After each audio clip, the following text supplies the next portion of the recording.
Thank you.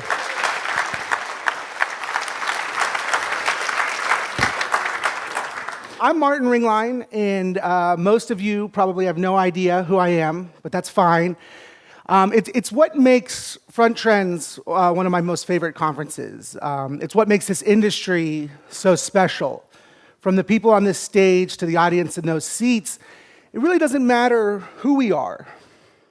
What matters most is sort of what we've done. What I want to talk about is experimenting. I want to talk about our front-end experiments. We've all seen them, marveled at them, jaw-dropped, drooled, and I'm willing to bet that most of us have done them. Most of us probably don't even call them experiments. We call them fun, we call them hobbies, call them pastimes. Front-end experiments fundamentally shift and shape our profession. But since the first line of code that deviated from the spec, we've had pushback. It's a constant struggle between conforming to a standard and innovating an industry. And over the past 2 decades, we've heard everything from what if JavaScript is disabled, to how will it render in Outlook, to everyone's favorite, what about IE6? It's frustrating to be the ones in the room that have the skill to put progress forward, but lack the power to overcome the pushback from above. And so what I want to do is I want to talk about a few designers and developers. Like I said, I won't talk about myself, but just ordinary people who have gone on to do extraordinary things, and it all started with just one simple front-end experiment. First person I want to talk about is Alex Garrone. It's another person where probably most of you have never heard of him, but he's probably inspired you or inspired the people that came before you that inspired you. And I met Alex a long time ago, one of the first designers and developers that I've ever met. When I first started a job where I was a creative director, and I had to hire people for the very first time, and I had to build a team, and that was kind of terrifying, because I didn't even know how to interview anybody, I didn't know what to look for. I already thought that maybe I wasn't good enough, so how was I going to find people who were good enough or that were better than me? And Alex, he applied to a job that we had put out. He'd sent an email, and it was pretty short and pretty brief, but it just had one URL in it. And I didn't have a lot of time, and I had to build a team pretty quickly, so I didn't really read what he wrote. I didn't really look at his resume. There was no LinkedIn at the time to look at him. I couldn't really stalk him on a Facebook or a Twitter.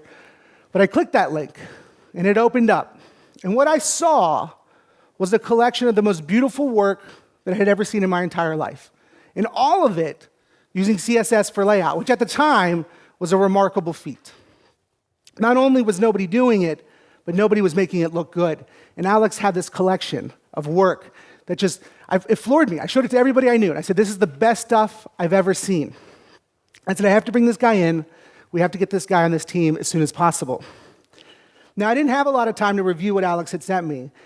And Alex is the creator of something called CSS Beauty. And I don't know if you guys have ever heard of that. It was one of the first CSS galleries of its time, right along the same time as CSS Vault.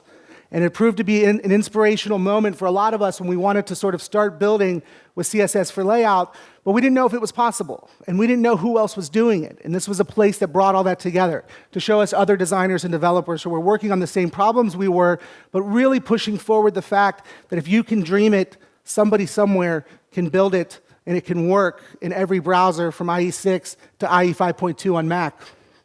And what was funny about this is CSS Beauty was Alex's collection of the best work that inspired him. And because I didn't have a lot of time, I thought that all of the work in here was Alex's work. So obviously, it's this collection of amazing stuff. And when I brought him in, I still didn't have a lot of time. We're interviewing, he's talking, and he's charismatic, well-spoken. Just everything about him was like, oh, this guy's got to be on the team. He's going to be amazing. And we're all really young, 22, 23. And it wasn't until I think the day before he started where I just kind of was looking back at stuff, things had slowed down. I was like, all right, who's this guy? And then I realized, oh shit, I read the about, this is a gallery, right? There were no galleries at the time. So today it's how do you not know it's a gallery? But the concept of a gallery didn't exist. So I'd never seen one before. But then I realized, oh my God, the only work I've ever actually seen of his was CSS Beauty itself. And some of you are probably looking at this and think, oh, well, it's not that special, it's not that unique. But at the time, it was extremely special and it was extremely unique. And the version I saw was much more rudimentary than this, but it was important because not only was Alex doing CSS for layout and doing extraordinary design, but he was also putting it into a CMS. And that was kind of a radical thought and a radical shift. That not only could you put this into something like text pattern or Blogger or movable type, but you could actually take some of these forward-thinking CMSs that had started to use CSS for layout. That's kind of why we loved Blogger at the time. It was one of the first mainstream, and it was a blogging tool. But if you really think about what a blogging tool is, right, it's just content in a database, and you just get that content and you put it on the web page. That's a CMS, right? It's just a very rudimentary one. But we were doing extraordinary things. And so Alex, when he was first starting, he was a designer, and he was kind of like a back-end developer, but he really just kind of fell in love with the power of CSS, and really through people like Jeffrey Zeldman, who were talking about the power of sort of CSS for layout and what that could mean for the future, right? And probably the reason that all of us are in this room today for some of these dreams that people had early on. And Alex, he wanted to get into it. And so, like probably many of us, when we're first learning, right, there's probably no better tool. Like if we asked everyone in the room what their favorite tool is, we're going to go through a whole long list of them. But the reality is there's no better tool than the browser itself. And the most important function within the browser was probably view source for all of us. And so Alex decided, well, if I'm going to learn this stuff, I should just make a website. And he was already collecting a bunch of inspiration. So he just started to make a website, and he made this thing, and he called it CSS Beauty, and he put it up, and it turned out to be one of the most important inspiration galleries at its time to really push forward in a pretty important movement. That's kind of why all of us are here today. Alex and I went on many years later to start our own company together. It was called Include. It was a design agency based in Washington, D.C. And these are the years of Include. Every 2 years, we kind of knew we had to redesign. I mean, I'd love to have done it every 6 months, but it's not practical. It's no time. But we kind of agreed that like every 2 years, we had to do it or we'd die inside. And so you can kind of see the transitions and sort of where we had gone and where we had ended up. But in the very beginning, we had started with just a very simple layout. But we were a very simple company. We didn't really have any clients. It was day one. We didn't really have a lot of work to show other than our own. But it was also a pretty simple time. There still weren't a lot of really great CMSs. JavaScript just really wasn't where it is today, and the processors to handle it really weren't where they were today. So doing something like having a cycle, that was a pretty big deal. Nobody had ever seen that before. There was no jQuery to sort of make it out of the box, where now it's a pretty overused thing, and you put a cycle on something, all of us kind of roll our eyes. But at the time, it was a fundamental shift and a fundamental thought, and like, oh my God, you can show so much content in one little space. And now it's probably one of the most abused uses of JavaScript that we have. But we wanted to transition that, and we wanted to constantly show that we don't need these huge radical redesigns, that we can go from one to another, but really, not even focusing on the visual aesthetic, but really focusing on the code behind and knowing that that is what was really being redesigned. That's what was really changing every 2 years. Because as a designer, my aesthetic is my aesthetic. I get a little bit better, I get a little bit more skilled, but at this age, I'm the designer that I am. Right? I'll continue to be inspired, but I'm only going to be as good as I am. But on the code side, I might continually be better as a front-end developer, but the world is getting better. The computers, the machines are getting better. The browser support is getting far superior. The things that we can do with CSS3 and CSS4 and animations and transitions and HTML5 are constantly getting stronger. The damn iPhone, the iPad, right? It's changing everything every single day. By the time this talk starts, by the time it ends, there's some 14-year-old somewhere in the world that just released something that makes all of us go, shit, I'm getting old. I don't know how that kid just did that. But what was important about Alex is he started with this little hobby, because he just wanted to learn CSS, and he created CSS Beauty. It got him one of his first jobs. It got him his first job as a designer. It introduced him to me, which is pretty important for both of us. It let us create this magnificent agency. We went on to do some really special things. But one of the most important things that allowed us to do was hire people. And we could start to hire the people that we wanted to hire. And this was pretty important. We wanted to hire people that understood that when we talk about design, I'm really talking about information design, visual design, and technical design. And I want developers and front-end developers that think about the power of design. And I want, for when I view source, or I look at your code base, to say, my God, that's beautiful. Just the same way I might look at a visual aesthetic. And this is the first intern we ever had. His name's Michael Dick. He's actually here today. Years later, we have gone on to start a new company together. That was like 7 years ago. But Michael came with us at a time where mobile wasn't really a thing. Pre-iPhone, we had WAP was sort of the word that you used. There were BlackBerries. You had access to the web, but you didn't really have good support. It was worse than email today. So, very limited with what you could do with CSS. Don't even think about using JavaScript. And it was really interesting, the constraints that we were in, but we knew that the world was coming to something bigger and something better. We were watching devices get released. We were seeing the small, minute sort of advances that BlackBerry was making. We were starting to see interesting devices like the Blackjack come out that started to handle web really, really well. We started to see that the Motorola Razr allowed just about anybody to get basic access to the web. And then eventually we get the iPhone, which kind of changes everything in terms of how we think about mobile web and how we access mobile web. But Michael, very early on, knew that this was an important thing.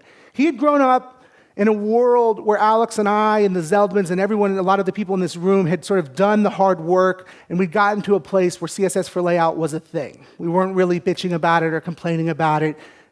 We all agree. We didn't have to fight that fight anymore. But mobile was a big fight, and it was the same fight that we had before with the same sorts of arguments. What about JavaScript? What about IE? What about browser support? What about download speeds? And we knew that this was going to be that same fight, and we knew that we'd have to fight against it the same way we did before. And so Michael started thinking about, well, when you guys are doing your next version of the include redesign, why don't we think about a mobile-centric approach to it? Why don't we even think about a mobile-first approach to it? Which today, again, that sounds like a cliche, right? It sounds like something your boss says and you roll your eyes, like when they use words like responsive and you're like, oh my God. But at the time, it was a revolutionary thought. I had never heard anybody in the entire world ever say, why don't you think about mobile first? It was like, wow, that's so fascinating. I love the idea because simplicity is everything. So why don't we break it down to its core basic, even without style sheets? And a lot of us were doing that at some point, right? How do we, when we were talking about the separation of presentation from structure, what does it look like when there's no style? Structurally, what is this? And we thought, well, this is no different when we talk about mobile. And so Michael took it on himself to I'm just going to do it. I'm going to design it, and they're going to love the visual aesthetic, but what they're really going to love is the code behind it. I'm going to build it. And he built it, and it was amazing, and it was beautiful. And by the time that the iPhone came out, it just needed a few tweaks, and it was even more beautiful. What was important is this is a fundamental step for Michael, because he's looking at mobile. He's looking at before anybody can do anything with it, before there's any devices that can do anything with it. And we're kind of doing what we do now with responsive, right? We take our browser down really small, but there was no rhyme or reason to do it at that point. There was no reason to look at it at a 320 pixel width, because there was no device in the world that could ever look at it at 320 pixel width. But we knew the power of fluid, and we knew the power of liquid, and so we knew that eventually that's where it would go.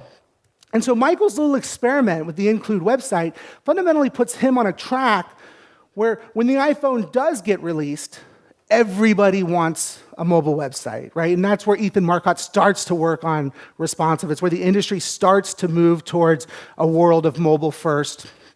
And Michael ends up going on to designing and developing the experiences for VentureBeat and Mashable and a handful of others, from National Journal to Washington Post to Kiplinger, but all on the mobile side, but only because he was one of the first ones. And only because he decided to take an experiment and really take it as far as he can possibly take it, and even beyond where current devices were at, beyond where the consumer market was. And for us, a lot of it was just making sure that we believed in him and that we could push him forward. And this is some of that early work. The very first Include redesign, especially when it was edited for iPhone, and the very first Mashable iOS app as soon as the SDK was released. This was both native and mobile web. David DeSandro is another person I want to talk about. That's probably a name that most of you are probably familiar with, or you're definitely familiar with some of his work. Things like Isotope, creating patterns and modules and interfaces that really shape and transform this industry. For anyone that's ever used Pinterest, that UI is fundamentally inspired by the work that David has done. And David was one of our fourth hires, and he created Masonry, which is the cascading grid layout library. Some of you have probably used this or familiar with it or seen some version of it that someone else has adapted since.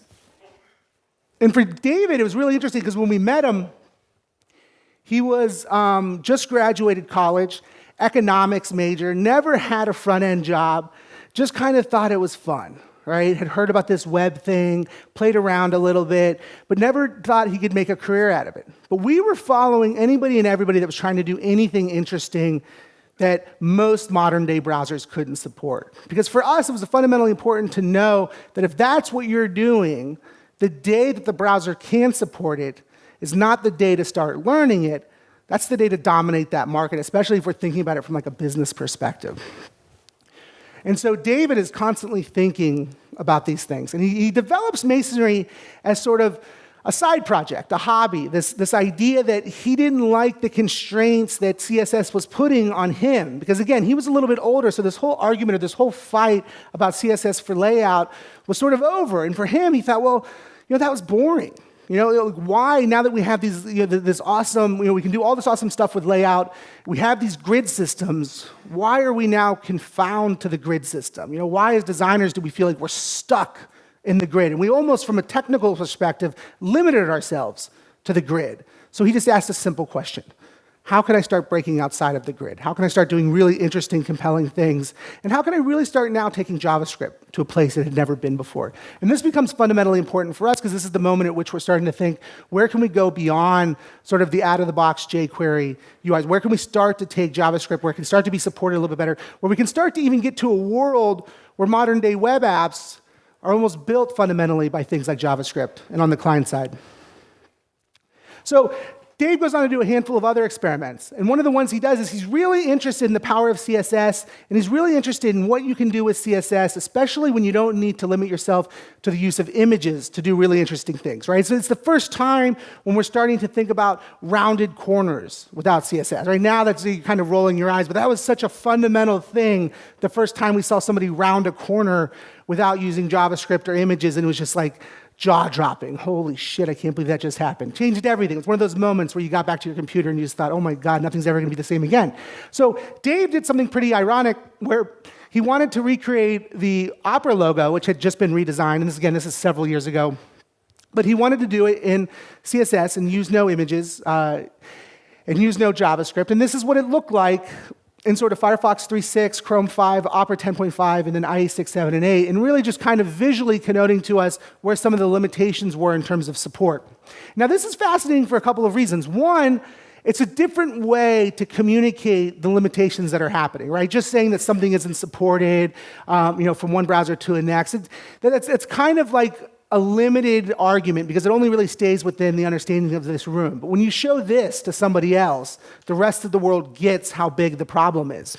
But what was really great is that Opera really understood how big the problem was. And Opera, literally within 72 hours, pushed an update to the Opera browser that now supported a handful of the things that were required in CSS to make this happen, just because the irony that the Opera logo that Dave had made wouldn't display in Opera itself. And that's just radical to me, right? But it's the power of how Dave did his experiment and how he picked who he was going to use as a taste base and how he visually showed the world what he was doing. And this was a really important moment, not only for sort of the adaptations of browser support, and now that they're working at rapid speeds and we're seeing things in Google's Canary that are happening at rapid times, but how we start to make the argument that things are broken, and how we can start to show that the world should look like this, and this is what you're giving us, and that there's a huge disconnect between the two. So Dave was on this rant, right? After that little bit of Opera buzz and them responding so quickly, that was just fascinating to Dave. And so he thought, wow, this is going to be the future, right? This future where we're using images as little as possible, where we're starting to think about things like SVG for the first time. The idea of a transparent PNG is now an archaic thought, whereas at the time, to have transparent images was huge, that we could have transparent PNGs. But so it's all he could think about. Right? I mean, this is not certainly something that we could put into our clients' work because it didn't work in hardly any browsers at all. It wasn't highly supported. It required a ridiculous amount of markup at the time, where for us, it's still in terms of size and HTTP requests smaller than using images, but it wasn't practical in any means. It was more crazy than it was practical. But we constantly thought about, well, how can we put out these experiments? How can we put out these ideas? How can we show the world what's possible, but do it in a way that really gets the idea across quicker and faster, right? Almost to the point where we want it to break, where if it breaks, that's when we've done something good. And so Dave, we decided to go to South by Southwest, as back then we always did, and we wanted to throw a party. And this year we were going to do this thing called beer camp. We were just kind of sick of all like the mini conferences. There were like bar camps everywhere, right? And so we thought, okay, let's just be funny about it and call it beer camp, because that's all we really wanted to do anyway. That's where the good inspiration comes from, right? It's over a beer, or just casually talking. You can have a coffee too. But we thought, okay, well, this is interesting, right? Because South by Southwest is a bunch of front-end nerds, right? They get it. And we're going to have a party for them, so let's just create something that when they see it, well, the rest of the world is going to break for them, and that's fine, right? We get a client that calls us up and says, hey, your beer camp website is broken. I say, well, if it's broken, whatever browser you're using, you're using the wrong browser, and two, you're not invited to the party, right? So, and we knew if any of you guys saw a broken experience, and you had known that we had built it, or more importantly, that David built it, you probably assume that you're broken. And this was a huge thought at the time, right? My website's not broken. Your browser's broken. Nobody had ever said that before, right? It was never a thought or an idea. Like, just imagine how powerful that was at this very one moment. And so we put this out there, and that's the position we take. You cannot say anything to us about how broken this is, because you're only amplifying the message that whatever tool you're using or whatever environment you're in is broken itself. And it was a huge success, and it was just a powerful website, and the fact that all the things that he could do. And we went on to do it every year since then, always pushing the boundaries, and I'll talk about it a little bit more. But one of the coolest things that Dave did, before I get off of him, is he designed the last version of Include before we sold it to Twitter. And the goal was to go crazy, right? Anything you could think of, let's just do it. And so this one was going to make a message that if you're seeing a broken experience, that you're working within a broken environment. The next one was going to say, hey, the industry is broken. And so Dave had a mission. He was going to create an amazing experience that would break your box. So he really wanted to make, like, you have to restart your computer because of the shit he was going to do. But the statement was not that you're broken, but that the industry has somewhere to go. And when it does, and when it gets there, this is the kind of stuff we're going to start to see happen. Ian Storm, he was our third intern. We've had amazing luck with interns. All of them have gone on to do super successful things. But Ian just kind of came out of nowhere. He was a RISD student. For those of you who don't know, it's a really prestigious design school in the States, in Rhode Island. But Ian, I was worried he was too much of a designer. Like, I read his blog, and he was talking about the right things. He's talking about HTML5 2 years before Steve Jobs ever says it on TV, before it becomes like a cliche term. But I just didn't know if he really got front end the way that we did. But I'm like, you know what? Fuck it. He's an intern. Bring him in.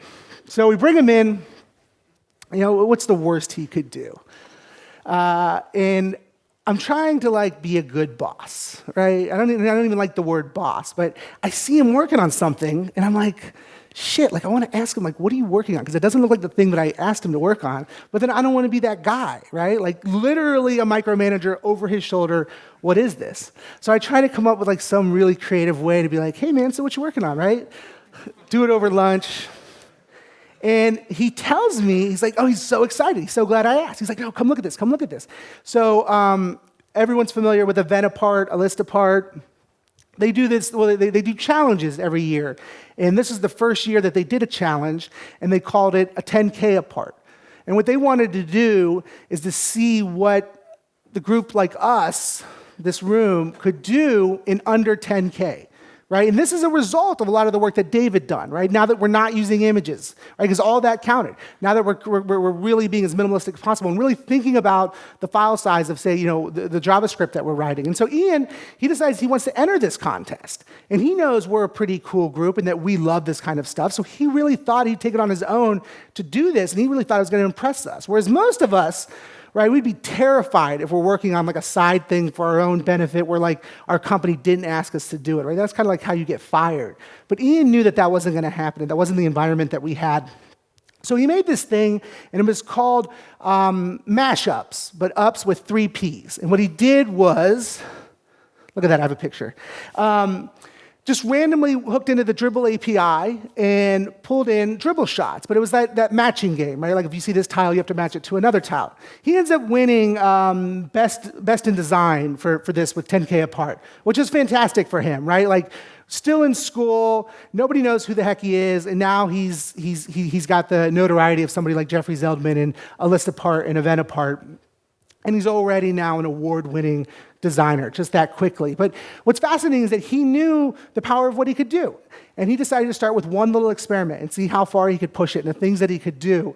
And it ends up working really well for him. Now he's in San Francisco. He started a company called Segment.io. I'm sure a lot of you have probably heard of it or tried it or probably have some thoughts whether it's a good way to go or not a good way to go. I won't get into Segment, but really fascinating stuff. But all that starts from this one little moment, this one little decision that he decides to do.